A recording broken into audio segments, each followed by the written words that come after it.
Welcome back to the deep dive.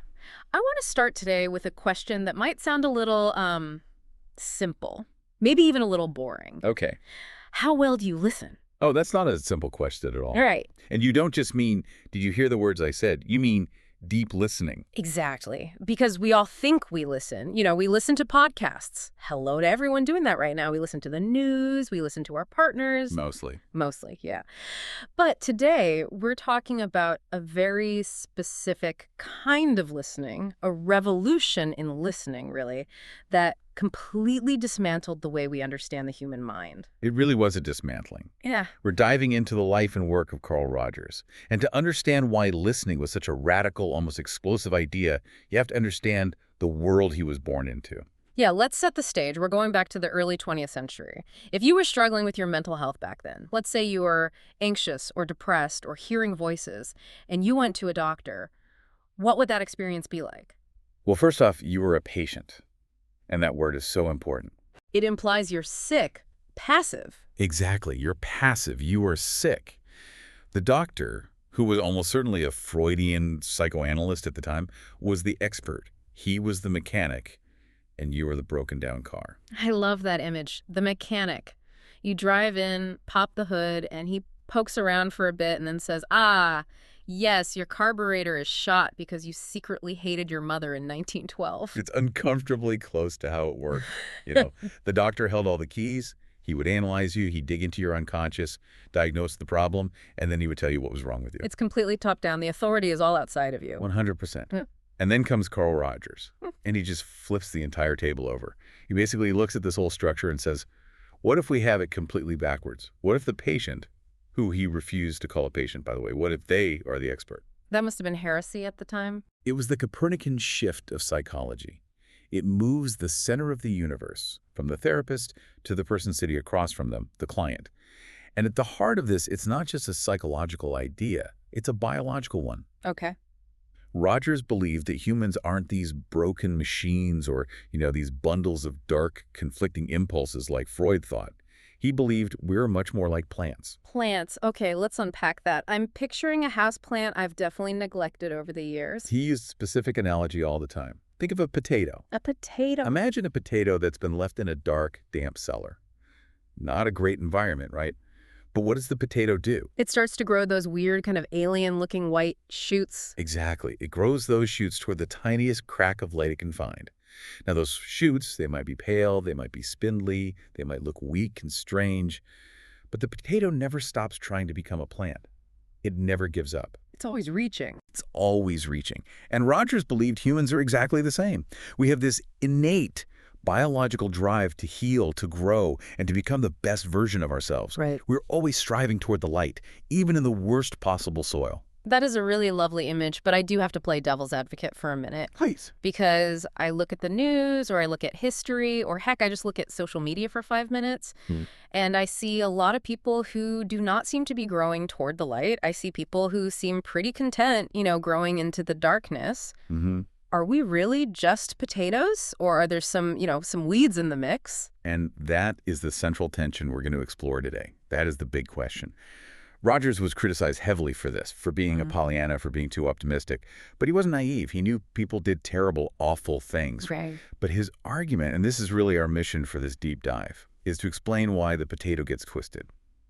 We're going to look at how Rogers moved psychology from that dark cellar of illness in Freud toward the sunlight of what became humanistic psychology. So we'll get into how our childhood shapes our ability to find that light, how we get broken, so to speak, and ultimately what it actually means to be a fully functioning person. Exactly. And our primary source for all of this is Chapter 10, titled Carl Rogers, Self-Actualization Theory.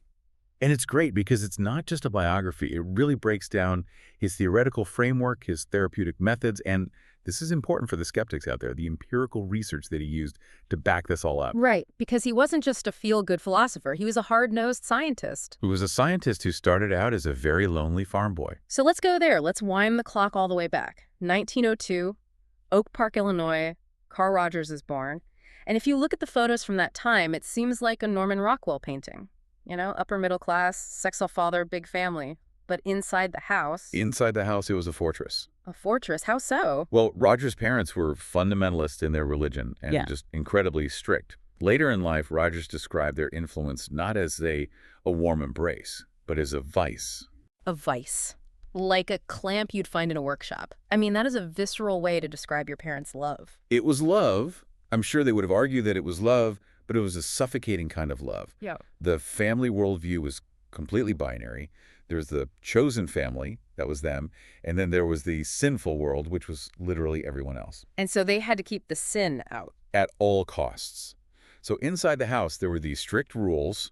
No alcohol, that's an obvious one, but also no dancing, no playing cards, No movies, no theater. basically no culture, like you said, Oh. and no noise.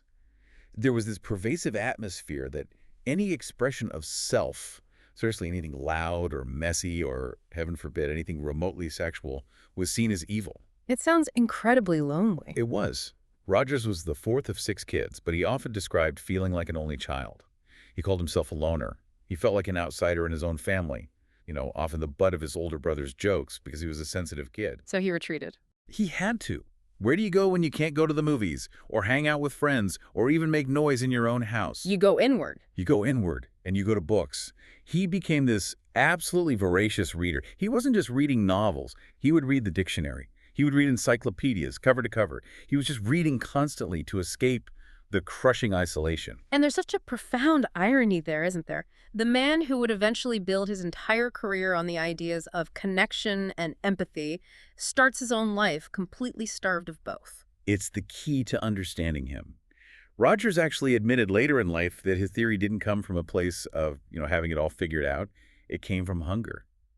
He said his work on listening stemmed directly from his own early, desperate need to be heard. So he's this lonely kid in Oak Park, and then when he's 12, the family moves. And they don't just move down the street. Now, they moved to a farm 30 miles outside of Chicago. Now, you'd think that moving a socially awkward kid to an isolated farm would be a recipe for creating a hermit for life. You would think so. But this is where the scientist in him wakes up. The farm is absolutely crucial to his story. How so? Well, because he has no social life, no friends to speak of, he starts treating nature as his peer group. He becomes obsessed, and I really do mean obsessed, with a particular species of moth, the great Luna moth. The big green ones, right. They're beautiful. They are. But he didn't just look at them and admire them. He captured them. He bred them. He kept them in captivity just to observe their entire life cycle. Yeah. He spent months and months watching eggs hatch into caterpillars, caterpillars spinning cocoons. So he's like a budding biologist. Exactly. And at the same time, his father, who was a successful civil engineer, was really into scientific farming. He wanted to run this farm using all the latest agricultural science. So young Carl is reading these dense technical books on agricultural experiments. Wow. So he's learning about control groups. He's learning about isolating variables. He's learning that if your corn isn't growing, you don't just yell at the corn and call it a bad seed. Right. You check the soil. You check the moisture. You check the sunlight. Exactly. He learns this fundamental lesson. Yeah. The corn isn't bad. The conditions are wrong. That is a huge realization for a kid to have, and you can see the direct line from that to his therapy. It's a straight line. This really unique blend of, bizarre social isolation and this rigorous scientific observation laid the groundwork for everything that came later. Yeah. He eventually treated the therapy room exactly like he treated that farm. He wanted to know, what are the soil conditions that allow a human personality to grow? But he didn't stay on the farm forever. He eventually goes off to the University of Wisconsin. And at first, he sort of follows the expected path. He studies agriculture. Then he pivots to religion. He's going to be a minister, following in that devout family tradition. He was very devout. He was kind of the golden boy of the Christian student groups on campus. And because of that, in his junior year, he gets selected for this trip that completely changes the trajectory of his life.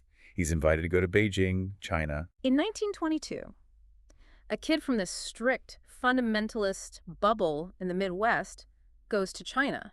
I mean, that must have been absolutely mind-blowing. It shattered his world in the best possible way. The whole trip took 6 months. He spent weeks on a boat talking to German intellectuals, French pacifists, Chinese philosophers. He was meeting people who were by any measure, undeniably good. They were moral, they were spiritual, they were kind people. But they didn't believe any of the things his parents said were required for salvation. Not a single one. And that's the classic travel realization, isn't it? Wait a minute, they drink wine and play cards, and they're actually good people. Right. Their version of the truth isn't the only version. It forced him to question that vice. He realized that his parents' version of truth was just one version, and maybe, just maybe, not the best one for him. He started writing in his journal about how Jesus was a man, not divine. He started adopting more and more liberal views. And he didn't keep this revelation to himself. He did something that gives me secondhand anxiety just thinking about it. He wrote a letter. He did. He called it his Declaration of Independence. From the trip, he wrote this long letter to his parents. He essentially told them, "I love you, but my mind is my own now. I cannot follow your dogma anymore. I have to trust my own experience." How did that land back on the farm in Illinois? It was a bomb. It grieved them deeply. His mother told him she was convinced his soul was now damned for eternity. Oh my God. But for Rogers, it was the moment he became an individual. It was his birth as a person. But we have to remember the cost of that birth. What do you mean? He came back from the trip, and the stress of this break, this internal conflict between loving his parents and needing to be free, it was so severe that he physically collapsed. He was hospitalized for 5 weeks with duodenal ulcers. His body literally couldn't handle the conflict. The body keeps the score. It really does. He had to go back to the farm to heal. But he had crossed the Rubicon. He knew he couldn't be a minister in his parents' church. He eventually moved to New York, went to Columbia University to study psychology, and started working with delinquent and underprivileged children. So he moves from saving souls to, well, saving kids. Let's dive into the theory he developed from all this. We mentioned the potato in the cellar. Freud had a whole laundry list of drives, sex, aggression, the death drive. It was a very crowded house in the Freudian mind. What was on Rogers' list? Rogers was a minimalist. He was an Occam's razor kind of guy. He proposed one single master motivation for all of human life. He called it the actualization tendency. The actualization tendency. Okay, it sounds a little bit technical. Break that down for us. It's simply the inherent drive to maintain and enhance the organism. That's it. It encompasses everything from the purely biological to the most complex psychological growth. So on a biological level. It's the force that heals your skin when you get a cut. You don't have to tell your skin to heal. It just does it. It's the force that pushes a fetus in the womb to develop organs.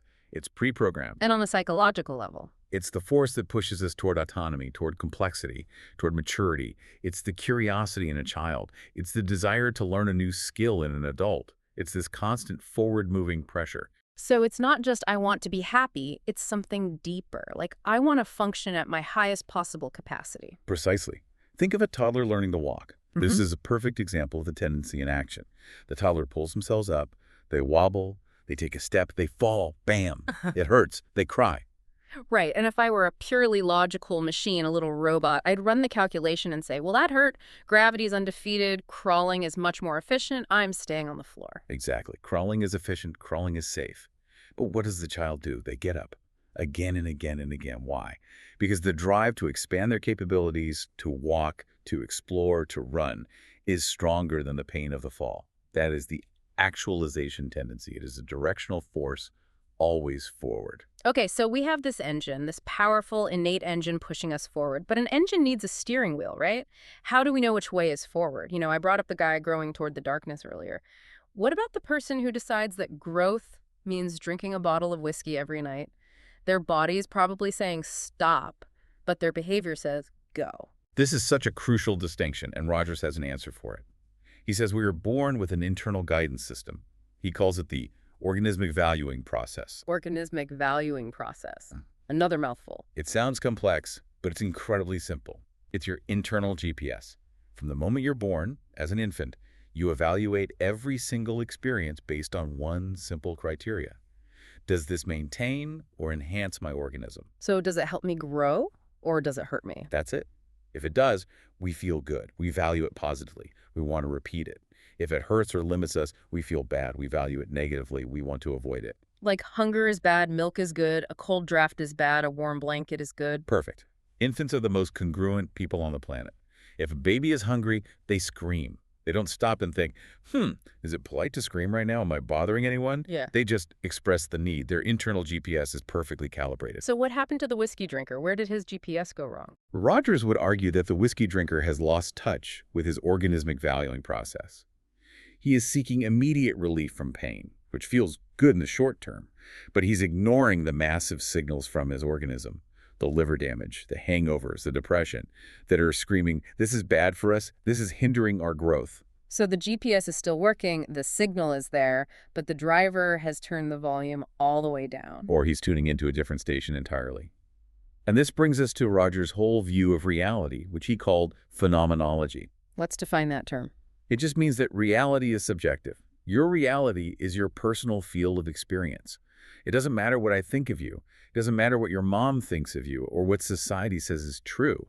The only thing that truly matters, the only thing that guides your behavior, is how you perceive your world. And this is where his famous quote comes from, right? Yes, experience is the highest authority. Meaning, I have to trust my own gut feeling over what the experts or the priests or my parents tell me? Yes, he believed that no outside dogma, whether it's religious, academic, or parental, is as true or as valid as your own internal felt experience.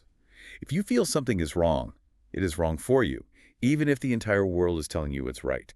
That is incredibly empowering, but Yeah. it's also where all the trouble starts, isn't it? Because if we are all born with this perfect internal GPS and this powerful engine pushing us to grow, why are we all so messed up? Why is therapy even an industry? Because we have another need, a need that is almost as strong as the need to survive, And that is, the need for love. the plot thickens. As a child develops a self, as they start to realize, I am me, I am a separate person, they develop an overwhelming, desperate need for what Rogers called positive regard. Love, warmth, acceptance, sympathy. All of it. We crave it. And as infants, we literally die without it. That's true. There are those studies about babies in orphanages who are fed and clothed but not held, and they can fail to thrive. Precisely. That need is primal. But here's the trap. In most families, this love is not free. It comes with strings attached. It comes with conditions. The vice returns. The vice returns. And this is where Rogers distinguished between two crucial concepts: unconditional positive regard and conditional positive regard. Okay, give me the real-world examples. Unconditional positive regard is, I love you. You just drew on the brand new white wall with a permanent marker, and I am very, very annoyed right now, and you're absolutely going to help me clean it up, but I love you. Your being is okay with me. The behavior is separate from the person. And conditional. Conditional positive regard is, I only love you if, or I love you when. I love you if you're quiet. I love you if you get straight A's. I love you if you're a boy who doesn't cry. I love you if you're a girl who is always polite and never gets angry. Love has a price tag. And if you break the rule, if you're a boy who cries, The love is withdrawn. Maybe it's subtle. The parent gives the cold shoulder, the tone of voice changes. Or maybe it's explicit. I'm so disappointed in you. To a child, that feels like a threat to their very existence. The internal logic becomes, if I am not good in their eyes, I am nothing. I will be abandoned. that is terrifying for a kid. So what do they do to survive? They bargain. They make a trade. Their internal computer runs a program that says, okay, having my own feelings like anger or sadness is dangerous because it makes mom and dad stop loving me. So I will stop having those feelings. They develop what Rogers called conditions of worth. Conditions of worth. This is when the external rule becomes an internal law. The child starts to censor themselves before the parent even has to. I am not angry, they tell themselves, because anger is bad. I don't need help, they think, because needing help is weak. They shut down their own GPS. And they replace it with the parent's map. They start navigating their own life using someone else's directions. And this creates the fundamental break in the human psyche. This is what Rogers called incongruence. Yes, that's the core of psychological distress. So incongruence is the gap. It's the gap between your self-concept, who you think you are or who you think you should be, and your actual moment-to-moment experience, what is really happening inside you. I feel like social media is the ultimate engine of incongruence. It's a perfect modern example. Oh, absolutely. It's a perfect modern example. Let's walk through it. Think about Instagram. Okay, so I post a picture. It's me on vacation. There's a sunset. I'm holding a cocktail. The caption is, living my best life, so blessed. That's my self-concept. That's the version of me I'm projecting, the ideal self. Right. The mask. But what's the experience? Where's the real self? in that moment. Well, the real self is sitting on the toilet at 2 in the morning, endlessly scrolling through the feed, feeling lonely and anxious and deeply jealous of everyone else's vacation photos. Exactly. The photo is the mask. The feeling is the reality. The gap between that perfect photo and that lonely feeling is incongruence. And Roger says that gap is anxiety. Anxiety is just the tension of holding up a mask that's too heavy. It's the constant low-level fear that the mask will slip and everyone will see the real, unworthy you underneath. And the wider the gap between the mask and the reality. The more anxiety you feel, and the more you have to use what psychologists call defense mechanisms. We start to deny our feelings. I'm not jealous of his promotion. I just think his post about it was tacky. Or we distort reality to protect the image. We stop being congruent. Man, that hits uncomfortably close to home for, I think, a lot of us. So we're all walking around with these masks, terrified of being seen. How do we fix it? We go to therapy, but not the old school mechanic-style therapy. Rogers developed his own approach, person-centered therapy. And this is where the story gets really human. Because this revolutionary therapy wasn't born in a pristine lab. It was born out of Roger's own very painful professional failure. Wait, the expert on empathy No, failed. big time. Catastrophically. He was working at the University of Chicago at the height of his career, and he had a client, a woman who was severely disturbed. And Rogers, trying to be the helper, got completely sucked in. He tried to save her. Their relationship became incredibly entangled and messy. He described it as a battle. And he lost the battle. He cracked. He had a full-blown nervous breakdown. He later wrote about it, saying, "I felt deeply certain of my complete inadequacy as a therapist. I was worthless." He had to flee Chicago. He got in his car with his wife and just drove to a cabin in upstate New York and basically hid from the world for 6 months. That is so profoundly reassuring, honestly, that even the guy who wrote the book on mental health had a mental breakdown. It was absolutely necessary because Yeah. in that darkness and that feeling of worthlessness, he had a breakthrough. You realize he had been trying to fix her. He had been acting like the expert, like the mechanic, and he realized, I cannot fix another human being. That is not my job. I can only create a space where they can fix themselves. He had to let go of the control. Yeah. He had to stop being the authority. Completely. And when he came back, he changed everything about his approach. First, he stopped calling them patients. They became clients. A small change in words, but a huge change in power dynamics. Huge. A client is an active participant. A patient is a passive recipient of treatment. Then, he stopped giving advice. He stopped diagnosing. He developed what he called the non-directive method. Okay, so if you don't give advice and you don't diagnose, what are you actually doing for $150 an hour? Just nodding your head and saying, Yeah, it is so much harder than just nodding. Rogers identified what he called the 3 necessary and sufficient conditions for therapeutic change. He claimed that if a therapist can provide these 3 things, the client will grow. It's not a matter of if, it's a matter of when. It's like photosynthesis. If you have sun, water, and good soil, the plant grows. It's a law of nature. Okay, so what are the 3 ingredients? The sun, water, and soil of therapy. Number 1, congruence, also known as genuineness. The therapist must be a real person in the room. No professional facade, no blank slate like the Freudians. If the therapist is feeling bored or confused or even a little annoyed, they shouldn't fake it. They should be present and real. That sounds risky. Imagine telling a client you're bored by their story. Well, you might not say, I'm bored, but you might say, I'm feeling a bit lost right now. Can you help me understand? It's risky, but it builds incredible trust. It shows the client that it's safe to be real in this room. Okay, so genuineness is the first. What's number 2? Unconditional positive regard. We've talked about this already. The therapist must accept the client fully, without judgment. No matter what the client says, I hate my kids, I want to cheat on my wife, I stole money from work, the therapist receives it with warmth and acceptance. So you're providing the good soil that their parents didn't. Exactly. You are actively breaking the cycle of conditions of worth. You are communicating you are worthy of love and respect, period. Not if or when, just as you are. And the third ingredient. Empathic understanding. Empathy. We hear that word thrown around a lot. But Rogers had a very specific definition. He meant actively stepping inside the client's internal frame of reference, trying to see the world through their eyes, sensing their fear or their anger or their joy as if it were your own, but, and this is key, without ever losing the as-if quality. You don't get lost in it. It's the deepest form of listening. It's listening so deep that it changes the speaker. Rogers believed that when a person is truly deeply heard, without judgment, without advice, they stop judging themselves. They can finally look at those scary, unacceptable parts of themselves and say, oh, this is a part of me too. And that's okay. The mask can start to come off. Now, you keep saying Rogers believed and Rogers claimed, but how do we know any of this actually works? Because to a skeptic, this all sounds a bit, well, a bit soft, like just being a nice friend. Did he have any proof? This is where Rogers, the scientist, comes roaring back. He didn't just want to be a nice friend. He wanted data. He was the very first person in the history of psychotherapy to record therapy sessions. Which doesn't sound like a big deal now. We record everything, but back then. In the 1940s, it was absolutely revolutionary. Therapy was a secret society. It happened behind closed doors. Nobody knew what was really said. The only data was the therapist's notes, written from memory. It was a complete black box. And Rogers brought a flashlight into the black box. He brought a microscope. You have to picture this. Huge, bulky wire recorders. Giant microphones hidden on desks. He recorded thousands and thousands of hours of therapy. He had them transcribed. He and his graduate students would pore over these transcripts, analyzing the grammar. Did the client say, I am hurt, or it hurts me? Tiny linguistic shifts. Tiny but profound shifts. Did the client pause? When the therapist reflected a feeling accurately, what did the client say in the very next sentence? He was analyzing the molecular structure of a conversation. He was bringing the scientific method from the farm right into the therapy room. Yes.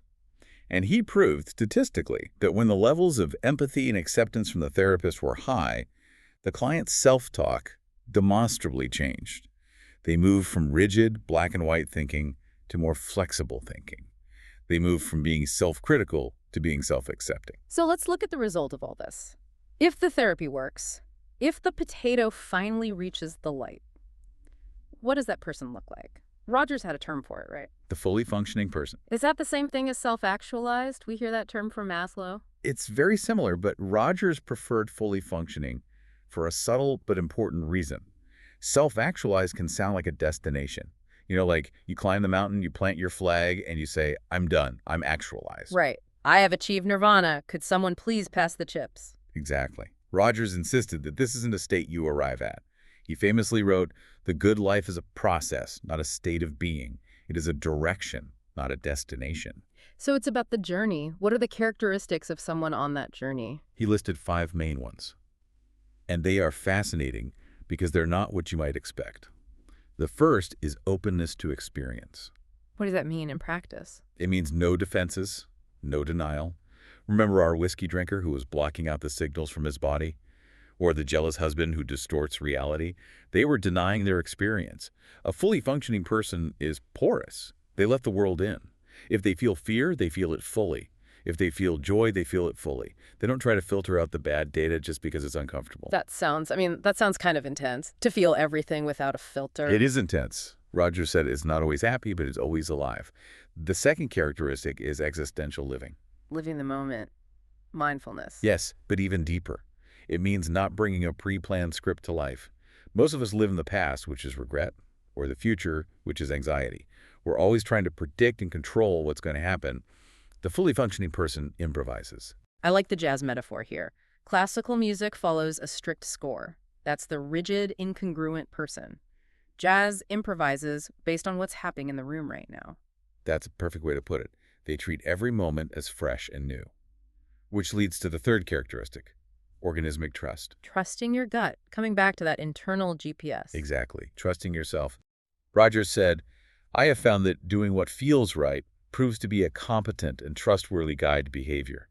This is the person who quits the sensible, high-paying job to become an artist because their organism is screaming for it, even if their rational intellect says it's a dumb move. Risky, but I get it.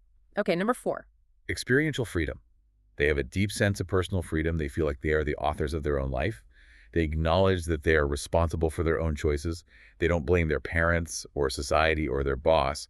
They have an internal locus of control. They say, I'm choosing this. And the last one. Creativity. And it doesn't just mean painting or writing poetry. He means creative living. Because they are open and flexible and trusting their gut, they adapt. They are the ones who can survive change and chaos because they don't need the world to be fixed and predictable. They can flow with what is. I want to meet this person. They sound a little exhausting, but also amazing. It's an ideal for sure. Mhm. But Rogers was a scientist, so he tried to measure how close people could get to it. And this brings us to probably the most famous piece of evidence in the whole text, the case of Mrs. Oak. Mrs. Oak. It sounds like a character from the board game Clue. She was a real client, a housewife in her late 30s who came to him struggling with her marriage and her sense of self.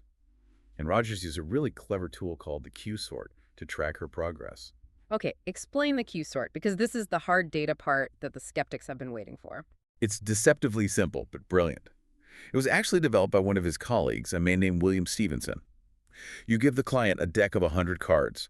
On each card is a statement about personality. Things like, I am intelligent, I am confused, I am ambitious, I despise myself, I'm sexually attractive, a whole range of traits. Okay, so you have a deck of personality traits. Then you ask the client to sort these 100 cards into 9 piles, ranging from a pile for most like me on one end to least like me on the other. This gives you a clear statistical snapshot of their perceived self, who they think they are today. Got it. A picture of the real self. Exactly. Then, and here's the kicker, you scoop up the cards, shuffle them, and ask the client to do it all over again. But this time they have to sort them based on their ideal self, who they want to be. Ah. And then you measure the gap between the two sorts. Precisely. You can run a statistical analysis and calculate the correlation coefficient between the two piles. If the real and ideal piles are sorted identically, the correlation is a perfect 1.0. If they are the complete opposite, it's magical 1.0. So what happened with Mrs. Oak? What was her gap? When she started therapy, her real self and ideal self were miles apart. The correlation was a positive 0.36, which is very low. So very little overlap. Very little. She saw herself as confused, dependent, and inadequate. But her ideal self was confident, independent, and clear-headed. So she basically hated who she was. She did. She was in a state of high incongruence, and she was miserable. But here's the magic. After months of person-centered therapy, just empathy, genuineness, and unconditional positive regard, she did the Q-sort again at the end of her therapy. The correlation jumped from 0.36 to 0.79. Wow, that's a massive statistical shift. It's huge. It's statistically significant by any measure. It means her real self and her ideal self had largely merged. She had become the person she wanted to be. So what changed? Did she just become perfect? Did she achieve that ideal she started with? This is the most fascinating part of the study. No, she didn't just become a superhero. What happened was a convergence from both sides of the equation. What do you mean? Yes, her real self behavior improved. She became less dependent, more confident, just as she'd hoped. But her ideal self also changed. It became more realistic. She stopped wanting to be this perfect person and started accepting that being confused sometimes was actually okay. She lowered the impossible standards that her parents or society had set for her. So she didn't just fix herself, she also rewrote the definition of what fixed even means. She accepted her humanity. That's it perfectly. For example, one of the cards she moved was, I am usually driven by a sense of duty. Before therapy, she sorted that into the ideal self pile. She thought that was a good thing to be. What she should be. Right, a condition of worth. After therapy, she moved into the unlike me pile and decided she didn't want to be driven by duty anymore. She wanted to be driven by her own joy and her own interests. That is so profound. It's not just about fixing the car. It's about realizing you don't have to be a Ferrari. You can be a really, really good Volvo, and that's great. Or a really good potato. A really good potato, right. It always comes back to the potato. And Rogers found this pattern again and again in his research. When people are truly accepted, they drop the masks. They become more like their true selves, and surprisingly, their true selves turn out to be pretty decent pro-social people. And that leads us to the final big philosophical question here, the whole optimism critique. Because Rogers paints a very rosy picture of human nature. Humans are good. We just need sunlight and good soil. But how do you explain the Nazis? How do you explain war and genocide and serial killers? If we are all good at our core, where does that kind of profound evil come from? This was the biggest fight Rogers had with the psychoanalysts his entire career. Freud basically said we are beasts who need civilization to chain us up and tame us. Rogers said we are flowers who need civilization to stop crushing us. But how does the flower become a Nazi? Rogers argued that violence, cruelty, and evil are not inherent to our basic human nature. They are reactions. They are defense mechanisms that have gone horribly wrong. When a person's sense of self is deeply threatened, when they are terrified, when they feel small and worthless, when they're completely disconnected from their own humanity, they lash out. So hate is a byproduct of fear. Evil is a distortion of the actualization tendency. Yes, it's the spindly, pale shoot of the potato growing in a dark, toxic cellar. It's still trying to grow, but it's become twisted and grotesque. He believed that if you could strip away the layers of defense, the fear, and the conditions of worth, the actual core of the human being is cooperative, constructive, and social. He trusted the organism. It's a very brave stance to take, especially in the 20th century. It is, and he applied it everywhere. He didn't just stay in the clinic. He went into education, arguing that schools should be student-centered, not teacher-centered. He went into business management. And late in his life, he went into international conflict resolution. In his 70s and 80s, he was traveling to Northern Ireland and South Africa, running these encounter groups with warring factions. You mean he was trying to get Protestants and Catholics or black and white South Africans to just sit in a room and listen to each other? Basically, yes. Uh-huh. He fundamentally believed that if he could create a space of genuine safety and unconditional positive regard for a room full of mortal enemies, the natural human tendency toward understanding and peace would eventually emerge. And did it work? On a small human scale, yes. There are incredible stories of people weeping, hugging, seeing the human being across the political divide for the first time. But obviously, he didn't solve world peace. The massive structures of power and history are hard to break with just a listening circle, but he never, ever stopped trying. He never stopped trusting the potato. So let's wrap this up. We've gone from the moths on the farm to the wire recorders in Chicago to peace talks in Ireland. What is the big central takeaway for the person listening to this right now, maybe while they're driving to work or washing the dishes?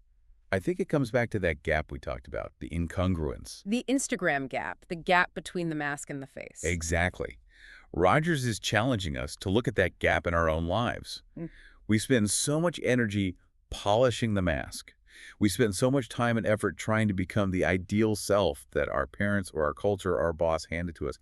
Be rich, be thin, be successful, be happy all the time. Be productive. God, that's a big one. A huge one. And in the process, we learn to ignore the real self. We ignore the organism that is tired or sad or maybe just wants to paint instead of making more spreadsheets. Rogers is asking us all a simple question.